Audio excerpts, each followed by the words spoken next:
Welcome to R&R Living Life. In this episode we enjoy the Heritage Cheese Factory with their amazing display of dairy history and cheese making before making camp at Kalaru for a couple of days. When it comes to good old Aussie cheese, few names resonate quite as strongly as Bega and the nearby cheese-making towns of Kamaruka and Bodella. The huge Bega cheese factory is on the edge of town, with a visitor information centre and a restaurant. Cheese, of course, is the mainstay on the menu, along with milkshakes of local milk and Devonshire teas with local cream. Upstairs is an unusual museum, the Bega Cheese Heritage Centre, with displays of historic milk vats, old cream separating equipment, model horses and wagons, and other paraphernalia vital for dairy production.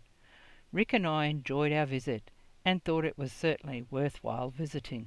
I spent most of the time there reminiscing about my younger days, milking cows, separating milk, making butter by hand, and the hard work that goes into running a dairy farm. Dairy cows certainly do not take a holiday and need to be milked every day. The separator took me back to the cold winter's morning when I was very young, using a separator to collect the cream to make butter with.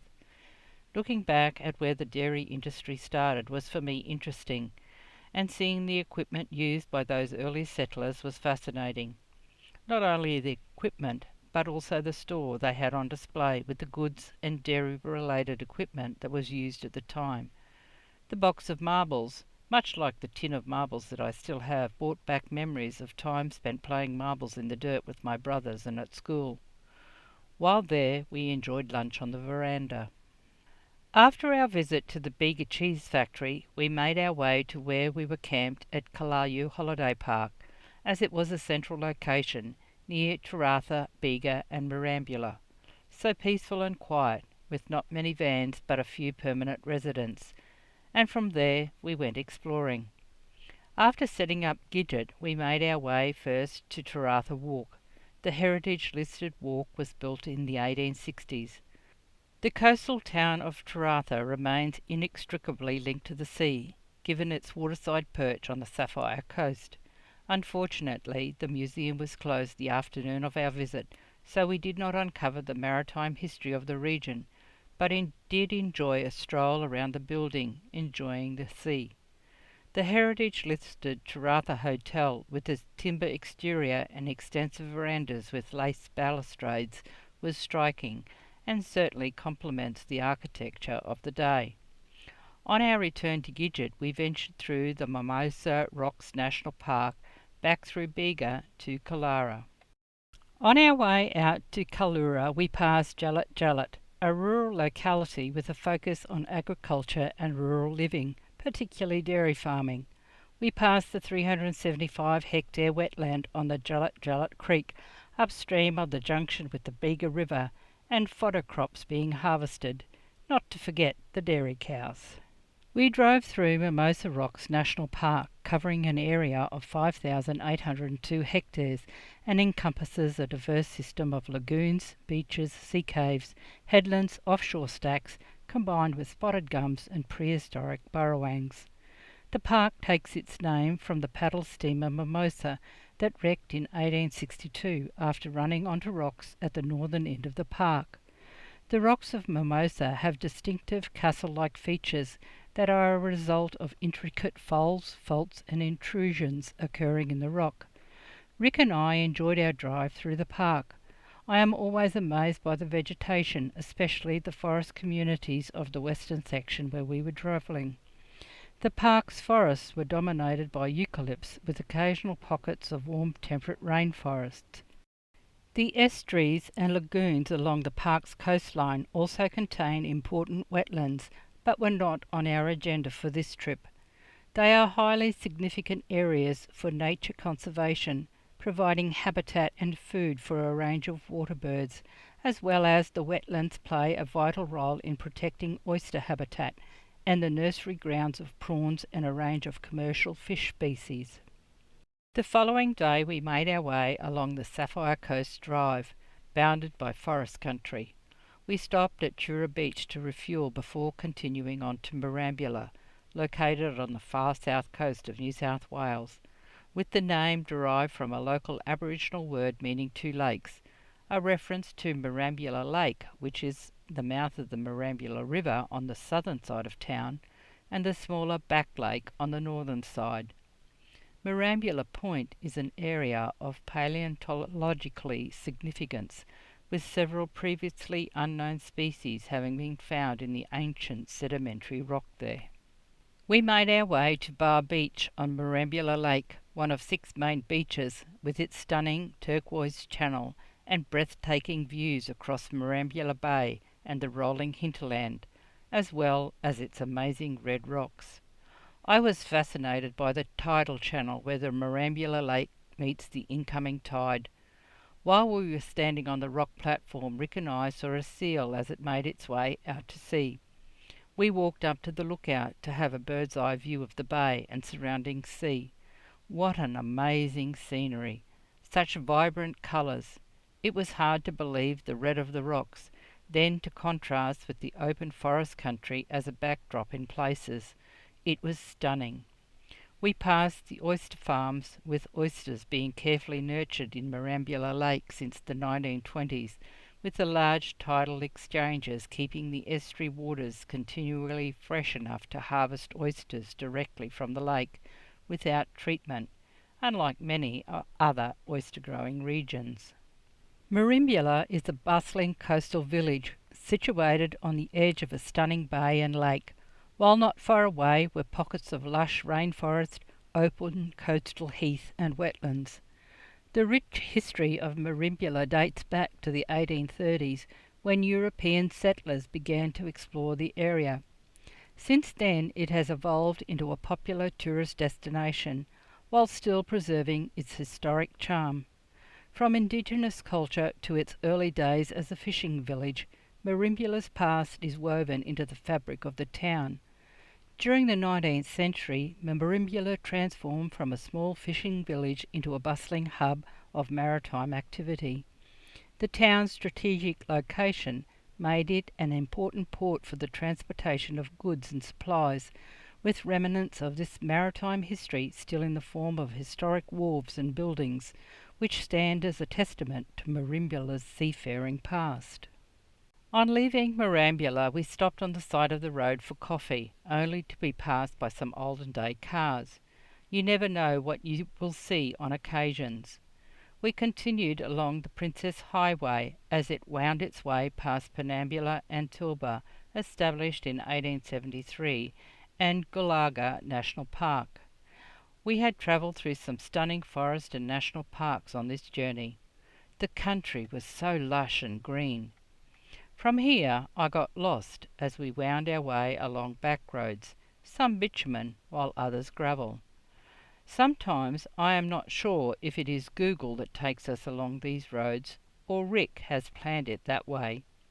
From Penambula we took the Mount Darga Road towards Wyndham and on through Whipstick, a little township having received its name from the teamsters who used to camp there on the trip from Monaro to the seaboard with the Monaro wool clip. It was here that they cut their whip handles, for the place was famous for its young mountain ash, stringy bark and she-oak trees. The teamsters called these young trees whipsticks. To think that mining was carried out in the area as well. From here it was a roundabout trip, and again I don't know east from west or north from south, and I was lost. In the mid to late 1800s, communities were well settled in Wyndham and surrounds. The school had been opened since 1868, and the town was flourishing. Several inns, a general store, and even a lolly shop catered to passing traders in the local community. The Imlay brothers and entrepreneur Ben Boyd had opened up the route from Twofold Bay through Toowoomba, Burragate and Rocky Hill, with passage up the Big Jack Mountain connecting with the high country. Bullock teams were a familiar sight, carrying wool, wattle bark, timber and hides on their journey to and from the Monaro and Twofold Bay. Passage of this important route was hampered by floods, making the already difficult journey impossible at certain times, and isolating families living over the Matagar River, cutting off trade and supplies of essential items. The Pretty Point Bridge, designed by Percy Allen, was opened in September 1896 and would ensure that timber mills, dairy farms and mines continued to contribute to the prosperity of the area.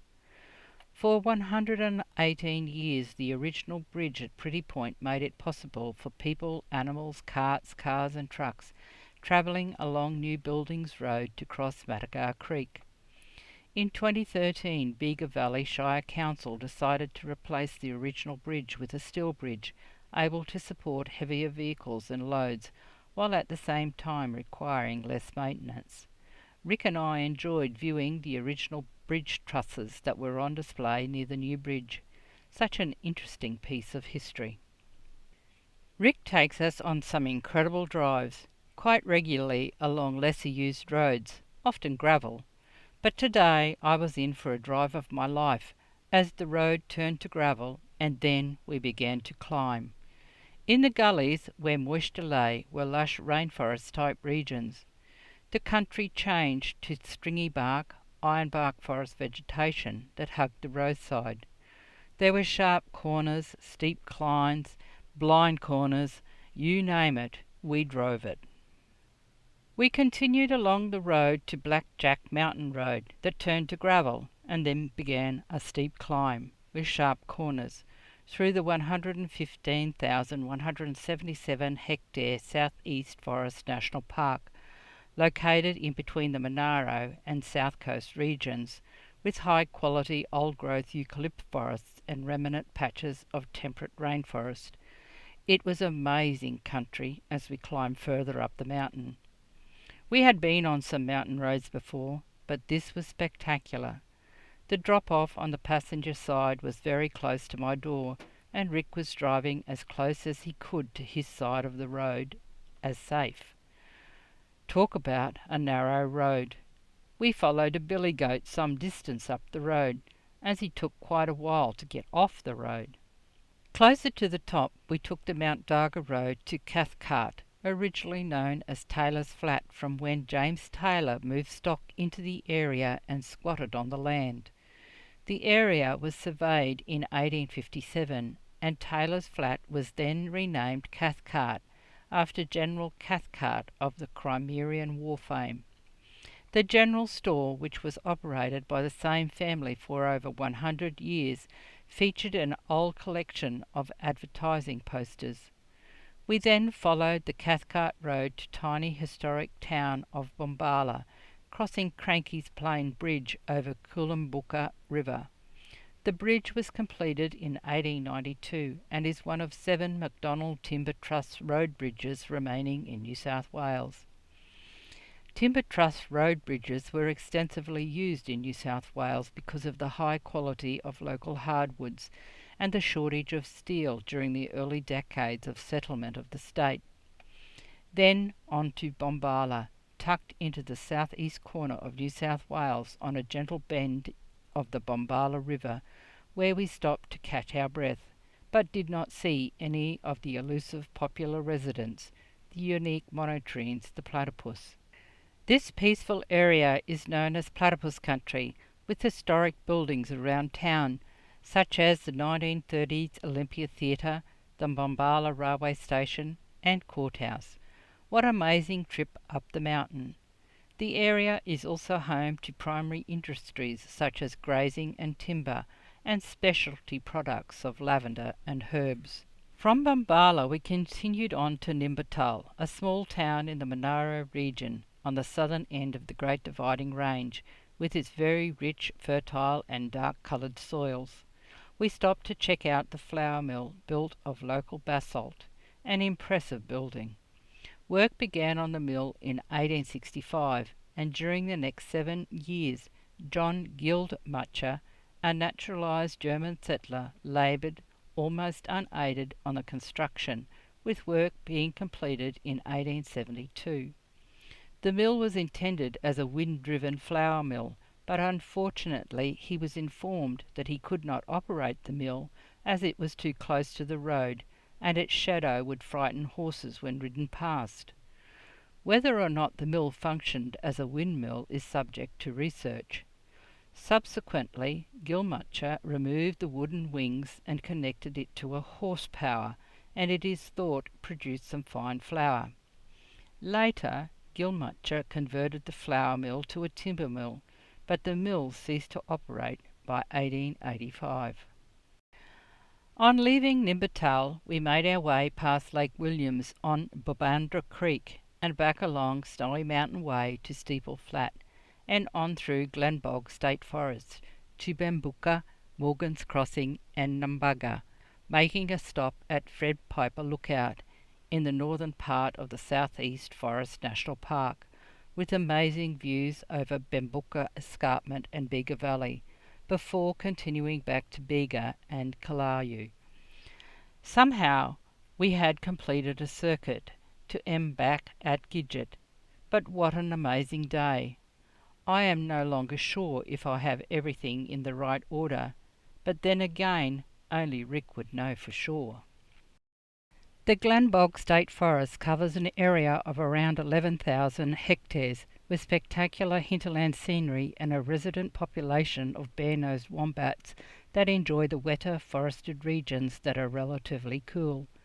The first European settlers to Bambuka were squatters grazing sheep and cattle on Crown land beyond the limits of location set by the New South Wales government in 1829, with the first purchase of land by selectors occurring in 1862.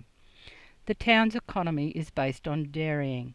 In the late 1890s, there were 6 known butter and cheese factories in the area. These were superseded by cooperatives, with the Bambuka Cooperative Factory at the east end of town remaining in business until 1980. During the 1980s and 1990s, the old cheese factory building was used by Bambuka Handmade Paper Proprietary Limited to make quality handmade paper that was marketed worldwide. In the surrounding state forest, wood chopping and logging were a major industry until the late 1980s, when activism by conservationists resulted in the reservation of 15,300 hectares as Bambuka National Park, later to be merged into the Southeast Forest National Park in 1997 to protect the soaring old-growth forest, rugged granite formations and picturesque valleys and gorges. I will leave you for this episode as I relax beside Gidget. I hope you have enjoyed it. Give us a thumbs up if you have, and leave a comment. Join us next time as we move on to Boydtown, stopping in at Lake Curilo on the outskirts of Eden. Stay safe and enjoy life. Cheers for now. Rick and Rosemary. R&R, living life.